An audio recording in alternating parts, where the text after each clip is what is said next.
reflecting back, and it was the summer of 1997 when I met Joel. And I met actually a lot of people in this room who are some of my best friends.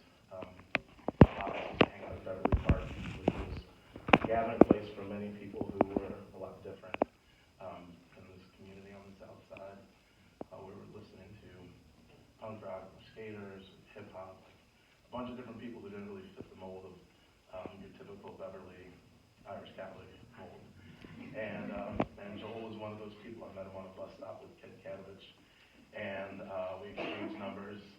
And then it turned out that Joel actually played soccer in AYSO, and so did I, and so we bonded over that. And then as we all started forming our little bands on the south side, we all needed other bands to play with, and so we ended up playing a lot of shows together. But Joel ended up becoming one of my best friends. Every summer I would come home from college or grad school or working abroad. I immediately would call Joel because he wasn't on social media just to check in, and you had to be careful with that because Joel would ask you to come hang out with him, and he'd offer to come pick you up. And next thing you know, you'd be walking dogs for 2 days in a row, and you might not go home for 3 days. I think there was a couple of times when I'm like, dude, I need to go home and shower. It's been 2 days. He's like, no, don't worry, it's been 3 days for me. But if there's two words that, for me, really sums up Joel, it's joy and chaos. He was one of the happiest people that I ever met, and anytime I hung out with him, he was always just a super happy person, always pushing the limits, and also taking us to push our own limits in terms of how ridiculous and fun we could be. And then every once in a while, you'd have to say stop. And he'd know he's gotten to that point, but he definitely made a lot of us break out of our mold. And it's reflective of when you hadn't seen Joel for a long time, because if one of us hadn't seen Joel and the other one of us had, like a sentence would start with, dude, I was hanging out with Joel the other day. Like, oh boy, what happened? Always a story. I knew something ridiculous was going to come. And I'll just say there's one phrase, and I've got to use a little bit of profanity, but at the end of the story, you'd always be like, fucking Joel. But you would be laughing your face off, and that was generally how it was hanging out with Joel. And so I just want to, in closing, I want to thank Mr. and Mrs. Kanek. I could not imagine my life without ever having Joel in it. And I know we're going to miss him so much, but I have so many great memories in my life, and I would not be the person I am today if I had never had Joel in my life. So I just want to thank you both for bringing him into this world and for raising such an amazing and loving person. And I'll just end by saying, Joel loved his family, he loved his friends, and he loved anyone who would be willing to put up with his ridiculous shenanigans. So thank you.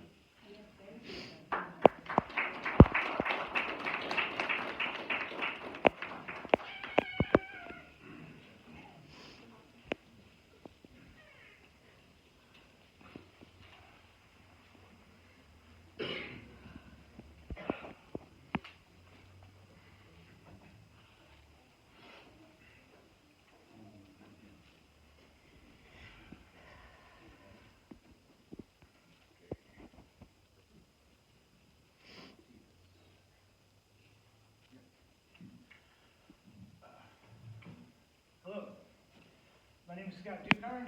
I've been lucky enough to be given many nicknames over the years, but Joel mostly called me Scotty, so it's so that.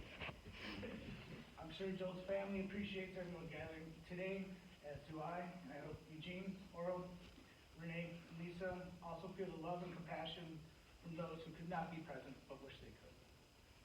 Let's get to it. I first met Joel somewhere on Artesian in Beverly while he was walking with Kent to Beverly Park.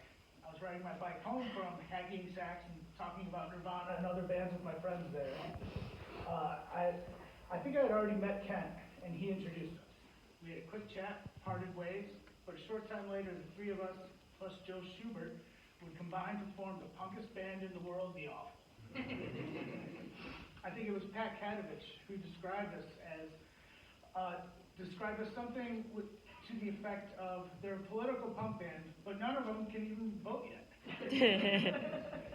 My parents, Dave and Donna, were instrumental in their continuation of the band by graciously letting us practice in their basement. We played shows, benefits, and even got banned from Oaklawn Ice Arena before we even played, but we still stormed the stage and played anyway. Events like those, as well as hours upon hours of laughs and camaraderie, I will forever be grateful for. Joel went to Columbia, and I went to EIU, but of course we stayed in touch.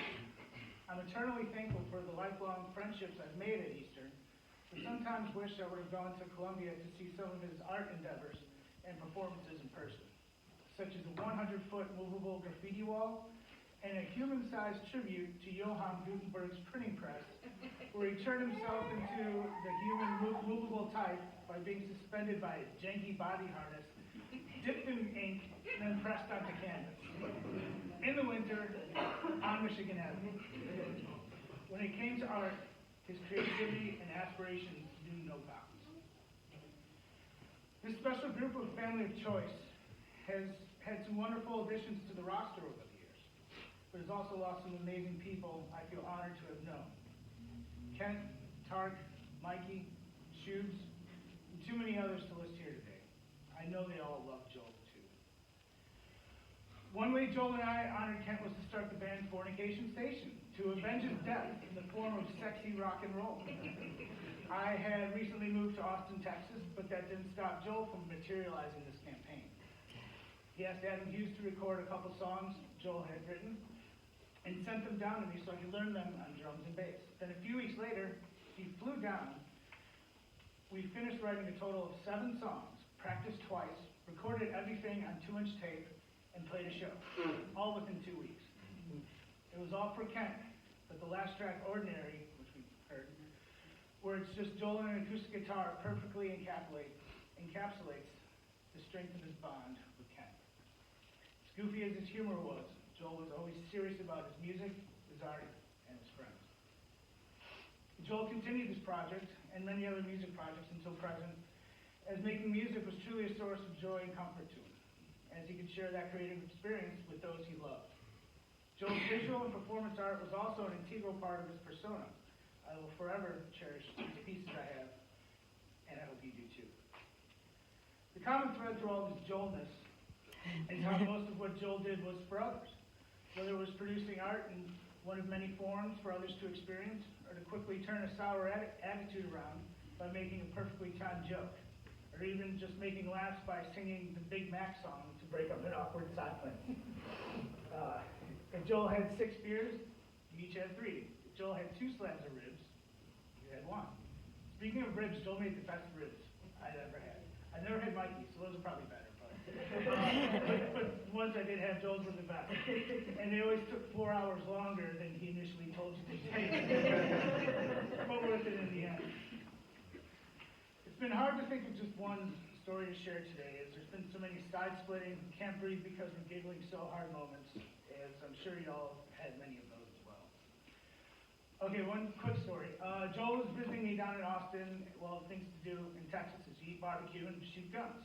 So neither Joel or I are gun nuts or anything, but it's no secret Joel likes stuff that goes boom. So one of my friends bought a bunch of rifles to an indoor shooting range for us to shoot. There's a certain way to hold and aim these high-powered rifles, and after a brief tutorial, Joel said he knew what to do. He did not. He ended up only using one of the 2 sights and was shooting the ceiling of the range and clamped for the paper target. Those ricochets caused the residual gunpowder downrange to ignite the paper target, which fell, and then whoosh, all 10 lanes. Flashing lights and klaxons went off as we were instructed to evacuate. A man in a hazmat suit came out on the door with a fire hose to extinguish the flames. An employee came out to explain about the residual gunpowder and how that happens from time to time. But It never we were all happens, pretty it was sure just certain someone had tipped the scales to ignite it. Joel always had to make his presence memorable. Many of you know I try to keep in touch often with my circle of friends by calls, text, or social media. Joel and I were always good about calling each other pretty regularly. Sometimes we wouldn't speak for several weeks, not because of any reason in particular, life just gets in the way, but we eventually would pick back up like we had spoken the day before. I forgot to call him on his last birthday just recently, and I thought I'd call him the weekend after, and I forgot again. And the week after that, and now I'll never get the chance to wish him a happy birthday. So I guess I'll just say it now, and then with the way he would always end our conversations in a play of words from when people would call on our radio shows. Sorry I missed you on your birthday, Joel, and you've made some great parties for me, so you deserve to have some great ones too. My heart is broken, we won't have any more celebrations together, but it's also overflowing with memories, great times we did have, and that I'll never forget. Love you, Joe.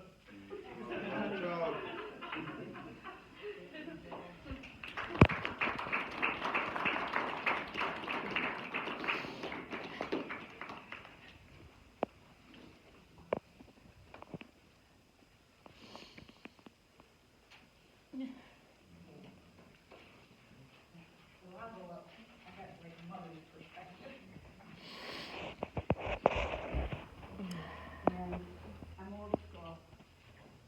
Anyway, my name is Gina, and I've known Joel for probably 28 years or something. And I wrote this. This is kind of, if there's ever a memory, a biography written for Joel, this could go in it. But I thought, as boys grow into men, sometimes some things grow with them. The challenges they take, you could probably call that risk. The size of their toys, and understanding the respect for authority. 1998, summer evening, probably much later than what I would realize. Joel is 15 and Mike is 17. And there at 115th and Holman Avenue is a giant cherry picker forklift. Just sitting there.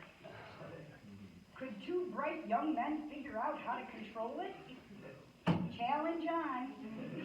They figured it out, and amazingly, they moved the boombox up and down, which attracted the attention of a Chicago cop, who suggested they move along, which wisely they did. The forklift was much more secured the next day. And as Joel grew into the kind gentleman that he is, he always remembered and let this story be unfinished, as it grew as time passed. His career path in music and art is endless, and I took that off the poem that is on his card. So thank you.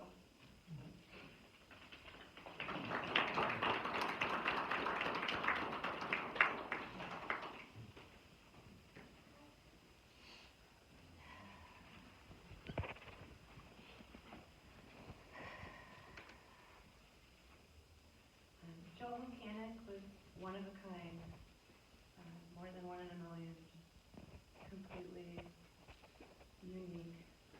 He was so talented and loving and dedicated to his art. He was a rock star, and he knew it, but I still remind him all the time. I love Joel dearly, and that's present tense.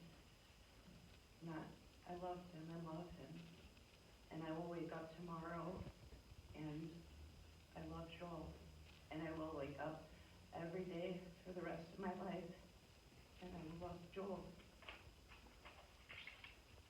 He had a magic for cheering people up, meeting you at your darkest moments, and leaving you out.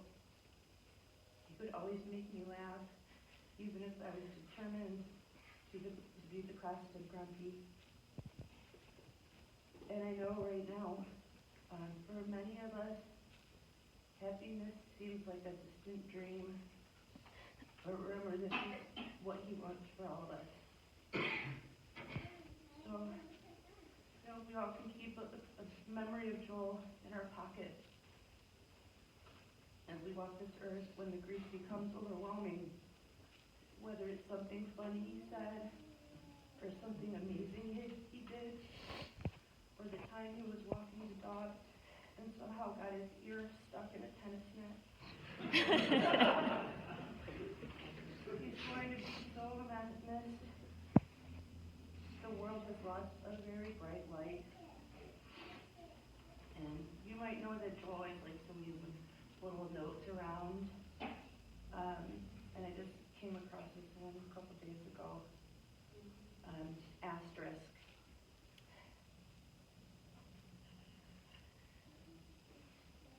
By reading this handwritten material, you hereby agree/consent to the following terms and conditions. 1, having not been fully proofread, anything that comes across as being unfavorable to one's semantic palate, including massive spelling errors, etc., shall not be admissible in any dispute. Number 2, you allow yourself to be happy and loved when applicable. Love you, Joel Haycanic.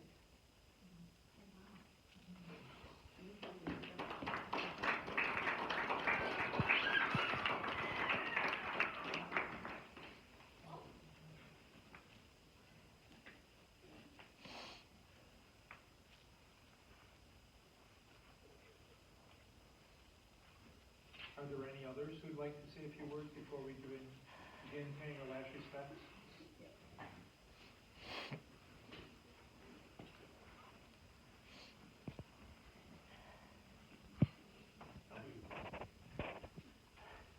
Really quick. Joel was, we were brothers for years throughout our childhood. He was my favorite person.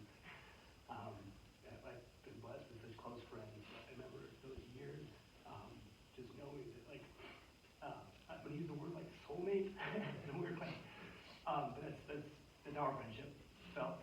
And I was fortunate enough to, recently we've reconnected and been able to catch up our lives. And anyways, real quick, I had one just quick story. I think encapsulates Joel. It has to do with blowing things up, but it has to do with with his the way he's one of those people that you can look back and remember the times he challenged ways that I thought, ways that he changed me. We were talking about fireworks, and he had fireworks, and I was, of course, being a good German American, like, fireworks are against the law, and I remember Joel, we were walking down the street, and Joel stopped, and he turns and looks at me and goes, CJ, what's more important, following the law or making kids happy?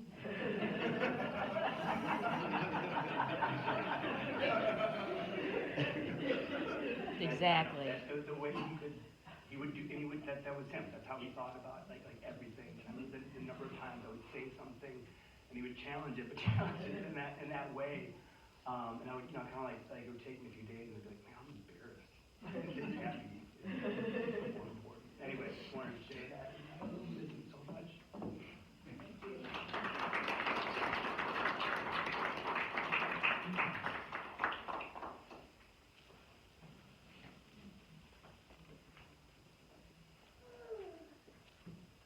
Any others? Okay, we can begin paying our last respects. Those in the rear of the chapel can step forward first, and after passing by Joel's casket, you can step out of the chapel, gather in our lounge or our foyers, or you can step to your cars. We'll proceed by row using the center aisle and you can exit the chapel dot by the side aisle to your left. And then finally, Laurel and Renee, at the very end, you'll have a chance to pay your last respects in private. But those in the rear of the chapel or the last row can step forward